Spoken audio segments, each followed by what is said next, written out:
Making it to the Olympics takes hard work and a lot of discipline. Both are characteristics that ever build wealth. And Greatwater's financial professional, Justin Halverson, I can get this right. I can say your name out loud, right? Absolutely. Justin Halverson is here to tell us more about winning the financial race. So you're saying we can use some of the things, the disciplines that these athletes have in our own lives to help us out financially. Absolutely. You know, success traits are applicable both at the Olympics, both in our family lives and in our financial lives. So absolutely, I think that's a big possibility. And the first thing you notice with these Olympians, they're not overnight successes. No. They have been working for at least the last 4 years, if not their entire lives, to get to that stage to compete for that medal. And so the same is true when we plan for retirement. Retirement doesn't just happen overnight. It starts hopefully at our first paycheck, right, and takes us through our entire careers. So you're saying be coachable was one of the things then. I think so that, listen to somebody. I think that's so who knows important. better. Yes. You know, a lot of people out there think they're good with their money, but let's look at the most decorated Olympian of all time, Michael Phelps. If you look on the sidelines of that pool, his coach, Bruce Bowman, is right there screaming in his ear, telling him what to do, and he does that throughout practice. And so even though he's the best of the best, he has a coach guiding him through his practice, leading him up to his events to make sure he's at his best.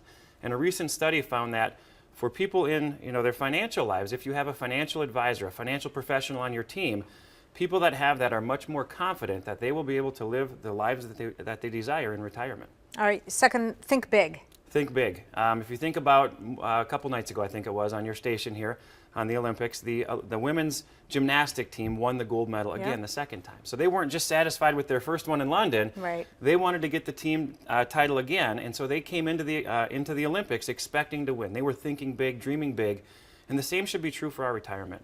Let's not just try to retire and have to scale back our lives and eat ramen noodles in retirement and not take any vacations. Right. Think about your retirement. Think about the way that you want it to be, because that inspires you to do the work that you need to do today to get to that place in the future, just like these Olympians. And not everything goes well for these Olympians all the time, so you also have to be able to handle adversity, right? You know, wouldn't it be nice if life just always went our way and everything went perfect, but it doesn't happen that way for anyone. Right. And if you think about Gabby Douglas leading up to the London Olympics, there was a story that came out that it came out that she almost quit leading up to London. She got so homesick, she almost wanted to move home. And even her family, to get her to that point, they were almost homeless at one particular time. Yeah. She had injuries, but she battled through those adversities to become the world champion that year. She won the gold medal in the women's all-around that year. All right, quickly, embrace learning and be disciplined. You've got to embrace learning. We can always learn things. And the point I wanted to make here was if we can start teaching our kids young. You guys were nice enough to let me have a couple of my kids in the studio today. They're cute, too. we were just playing a board game just recently called Cash Flow, teaching them about money. So if we can teach kids about money early, it says that 42% of teens today don't feel financially prepared. But if you find out that if they start saving at 16, they're very, very likely to continue saving for retirement. It's a very important thing to teach them early. And then our last one, being disciplined. It takes discipline to do this. Yes, sure you can does. build a plan, you can make all the goals and objectives that you want, but you have to be disciplined every day. Yep.